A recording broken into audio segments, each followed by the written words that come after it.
മനുഷ്യ, നിങ്ങളോട് ഞാൻ പ്രത്യേകം പറഞ്ഞല്ലേ ഇങ്ങോട്ട് കയറി വരരുതെന്ന്. ഓണത്തിന് മകളുടെ പ്രോഗ്രാം നടത്തേണ്ടതല്ലേ? സുസു, അതെ, ചിക്കൻ വറുത്തരക്കണോ അതോ പച്ചക്കരയ്ക്കണോ? നിങ്ങൾ ചിക്കൻ വറുത്തരച്ചോ പൊരിച്ചരച്ചോ എന്താ വന്നെച്ചാ ചെയ്യും. ചെല്ലം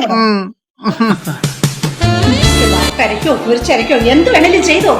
ഓ, നമുക്ക് പ്രോഗ്രാം അടിച്ചു വിളിക്കണ്ടേ?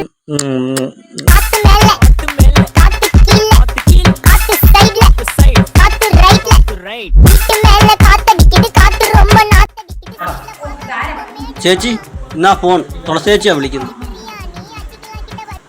ഹലോ, ആ ഹരി, ഇല്ല ഞങ്ങളിതേ ഇവിടെ പ്രാക്ടീസ് ചെയ്തുകൊണ്ടിരിക്കുക. പിന്നെ നമ്മൾ തകർക്കത്തില്ലേ, ഓണം നമ്മൾ അടിച്ചു പൊളിക്കും. ഞങ്ങൾ ഇവിടെ റിഹേഴ്സൽ എടുത്തോണ്ടിരിക്കുക. അവനോ?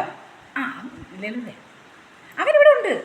ഇവിടെ ഞങ്ങൾ എല്ലാവരും കൂടെ ഇവിടെ പ്രാക്ടീസ് ചെയ്ത് തകർത്തുകൊണ്ടിരിക്കുക. പിന്നെ ഓക്കെ, ശരി ശരി, ഓക്കെ.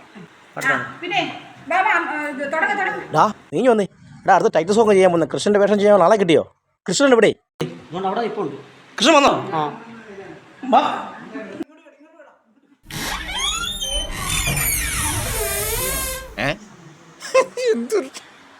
ഇവന് എന്തോ ചെയ്യാൻ? അയ്യോ അയ്യോ, ഇതാരടാ? ഇത് കൃഷ്ണൻ. മനസ്സിലായില്ലേ?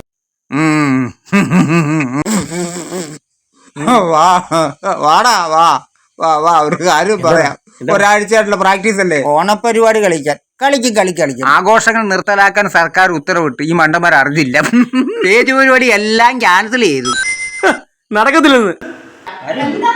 നടക്കത്തില്ലെന്നോ? സർക്കാർ ഉത്തരവിട്ടിരിക്കുന്ന ആഘോഷം വേണ്ട, സ്റ്റേജിലെ കലാപരിപാടി ഒന്നും വേണ്ട. മനസ്സിലായോ? എന്തു വന്നാലും ഞങ്ങളെ പോലുള്ള പാവപ്പെട്ട കലാകാരന്മാരെ മണ്ടയ്ക്ക.